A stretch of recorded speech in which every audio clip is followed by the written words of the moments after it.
sipas kujtimeve të tua, mendimit tënd, kur dolën shenjat e para që ti the, shiko, përtej kësaj fasade kaq shumë e bukur për të qenë e vërtet, pas ka diçka që çedon?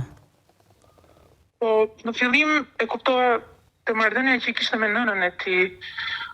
Ai nuk e kishte fare të mirë marrëdhënien me nënën e tij. Në ç'kuptim?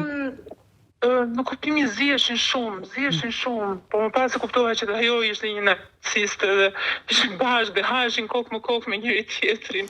Po e kuptova shumë vonë. Po më fal, si ziheshin? Ziheshin konkurronin njëri tjetrin apo nuk pranonin as nështronte, si nëna ajo donte ta nështronte, ta dëgjonte, sepse ai ishte një nënë narciste, është një nënë narciste.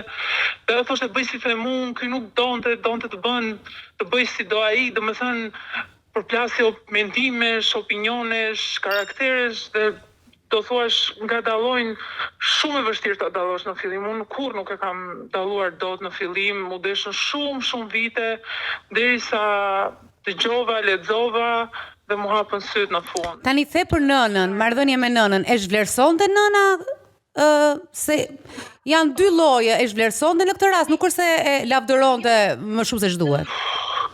Në shtëpi e zhvlerësonte, nëse të njerëzve lavdëronte, tipike çfarë bëjnë narcistët.